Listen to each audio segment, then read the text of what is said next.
Salut à tous, bienvenue dans cette nouvelle vidéo. Encore une très mauvaise nouvelle aujourd'hui. Diogo Jota, l'attaquant de Liverpool portugais de 28 ans, est décédé cette nuit après un très grave accident de voiture où était aussi son frère. Donc les deux sont décédés, nous ont quittés. Diogo Jota, attaquant de Liverpool de 28 ans, attaquant de la sélection portugaise, nous quitte prématurément et c'est une nouvelle bien triste. Qu'il repose en paix. Toutes les condoléances à la famille et c'est vraiment très triste. Le monde du football est en train de lui rendre hommage. Tous les clubs du monde, toutes les fédérations, tous les médias, tous les journalistes, tous les footballeurs, tous ses amis, Messi, Cristiano Ronaldo, Neymar, Mbappé, etc. Et c'est vraiment très triste. Il venait de se marier en plus de ça il y a 10 jours. Il laisse derrière lui une femme et 3 enfants. Personne ne mérite de disparaître, de mourir aussi jeune. Voilà, très clairement. Il avait encore toute la vie devant lui. Il vivait sa meilleure vie. Attaquant de Liverpool, Première Ligue. Il venait de gagner la Ligue des Nations avec le Portugal. Il y avait une Coupe du Monde dans un an. Il venait de se marier, 3 enfants. Non, c'est terrible, c'est dramatique, c'est catastrophique. Et cette année 2025, je pense que c'est la plus pourrie depuis qu'on est né. Je ne sais pas vous, dites-moi en commentaire, mais je pense qu'on n'est pas au bout de nos surprises et qu'il va falloir faire très attention. Mais voilà, en tout cas, c'est une triste nouvelle. Diogo Jota ainsi que son frère sont décédés suite à un accident très grave de voiture. Et honnêtement, paix à son âme. Et franchement, c'est très triste. Voilà, je ne sais pas quoi dire d'autre à part que je suis bouleversé. Tu te lèves et tu entends des nouvelles pareilles. C'est toujours comme ça. Les bonnes nouvelles ne sont jamais là. Et les mauvaises nouvelles ne prennent jamais de vacances. C'est ça la problématique de la vie. À une époque, tu avais quelques bonnes nouvelles, malgré les mauvaises nouvelles. Mais là, je crois que les bonnes nouvelles, il faut les chercher nous-mêmes. Il faut aller les chercher nous-mêmes et c'est compliqué. C'est très compliqué. Donc voilà les gars, Diogo Jota nous a quittés. On va parler du mercato parisien. Alors, ce qu'il faut savoir, c'est que le Paris Saint-Germain est sur plusieurs pistes. On en a parlé, Zabarnelli et compagnie. C'est Campos qui est à la manœuvre. Sous les ordres, on va dire, un petit peu de Luis Enrique, même s'il travaille un petit peu main dans la main, même plus que main dans la main. Mais voilà, on se rappelle que par exemple, quand Mbappé était au Paris Saint-Germain, Mbappé marquait en moyenne 40 buts par saison. La dernière saison, il avait marqué 44 buts. Et une fois que Mbappé est parti, très clairement, l'objectif de Luis Enrique, c'était pas de le remplacer. Il a dit qu'on n'y arriverait pas à le remplacer. Ce qu'on pourrait être capable de faire, c'est de le recréer. De le recréer via un agrégat. Et Campos, il comprend pas, il dit, un quoi ?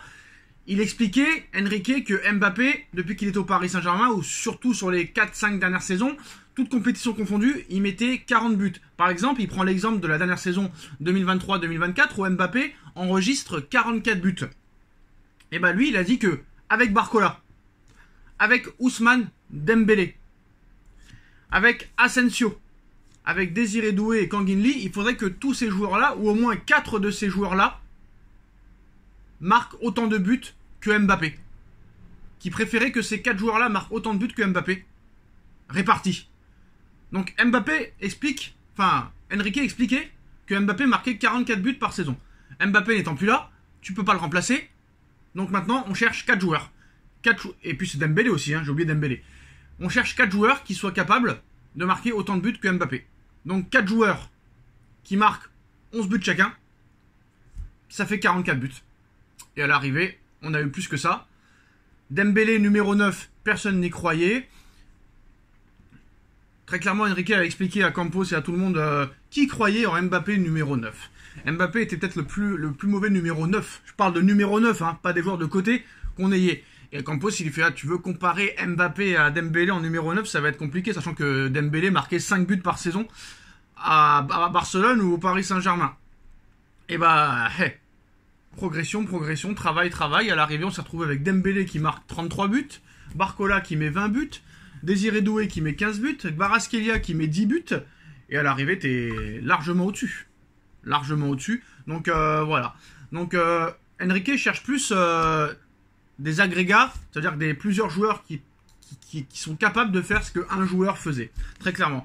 Il faut pas oublier, beaucoup de gens critiquent Campos. Faut pas oublier que Paris sort d'une saison parfaite et Paris est en route pour l'histoire.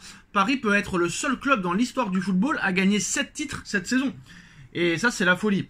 Mais faut pas oublier que Campos, c'est lui le directeur sportif. Il a des comptes à rendre qu'au proprio du club, Nasser Al-Khelaifi. Et adieu. Nous, on fait des suggestions. Il prend les décisions avec Luis Enrique. Rien ne l'oblige à nous écouter.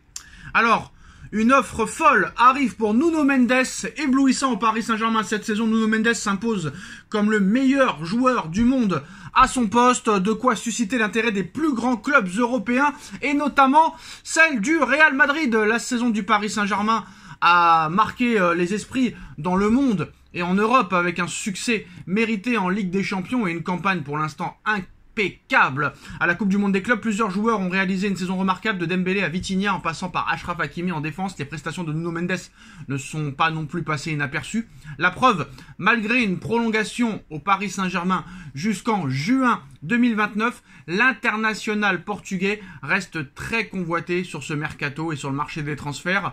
À la recherche d'un piston gauche de très très haut niveau, le Real Madrid de Florentino Pérez rêve secrètement de faire venir le Portugais au Paris Saint-Germain. Selon les informations du site Striker Football en Espagne, Xabi Alonso considère Nuno Mendes comme le joueur ultime dans ce rôle et rêve de le faire venir au Real Madrid. Le média ajoute que le Real Madrid prépare une offre et son offensif pour convaincre le Paris Saint-Germain de lui vendre Nuno Mendes avec une offre exorbitante qui pourra arriver dans les prochains jours et qui pourrait convaincre le club parisien d'accepter.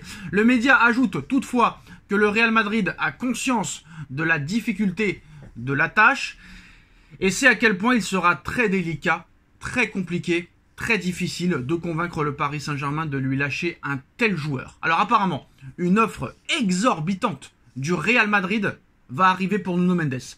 D'autant que Luis Enrique compte toujours sur le Portugais pour la saison prochaine et que le latéral gauche de 23 ans ne semble pas du tout avoir envie de départ depuis la prolongation de son contrat. Alors le Real Madrid part donc de très très loin dans ce dossier, mais il reste 2 mois de mercato, d'autant que le club merengue a déjà lourdement investi sur le marché des transferts en s'offrant Dean Huijsen pour 60 millions d'euros, Trent Alexander-Arnold pour 5 millions d'euros ou encore Franco Mastantuono pour 45 millions d'euros. Du côté parisien, on reste confiant à l'idée de conserver tous les joueurs majeurs de l'effectif et Nuno Mendes en fait évidemment partie.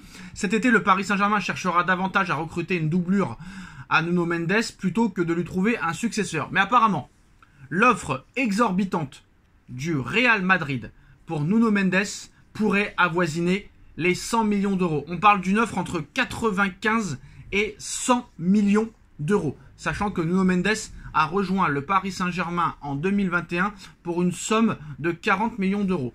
Tu ferais une plus-value, mais moi, sur ce que je vois de Nuno Mendes, quand tu vois les joueurs que Chelsea qu'ils achètent, je suis désolé, si Huijsen vaut 60, si Zabarni vaut 70, pour moi, Nuno Mendes, il vaut minimum 120 millions d'euros. Je n'ai pas peur de le dire.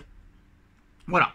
Alors comme vous le savez, si Paris se fait attaquer par le Real Madrid, en retour, le Paris Saint-Germain est obligé d'attaquer le Real Madrid. Eh oui, c'est de bonne guerre. Luis Enrique a demandé un attaquant cet été et le Paris Saint-Germain regarde au Real Madrid pour récupérer Rodrigo qui risque de demander à partir dans quelques semaines si le traitement qui lui est réservé se prolonge. Vu de l'extérieur, le PSG n'a pas besoin de joueurs offensifs. Les défenses adverses sont agressées chaque minute par les slaloms de Kshiva Kvaratskhelia, par les passements de jambes de Désiré Doué très doué, par les crochets d'Ousmane Dembélé futur Ballon d'Or et des courses folles de Bradley Barcola. Mais pour Luis Enrique, ces 4 fantastiques ne sont pas suffisants pour tenir toute une saison et pour avoir une rotation suffisante devant. Surtout qu'il sera très difficile avec le rythme connu ces derniers mois de tenir encore une année entière sans blessure comme ça a été le cas cette année, sans blessure majeure. Résultat, l'entraîneur du Paris Saint-Germain rêve d'un nouvel attaquant de qualité dans son effectif, sachant que Gonzalo Ramos n'est pas considéré à ses yeux comme un joueur de premier choix, surtout sur les gros matchs.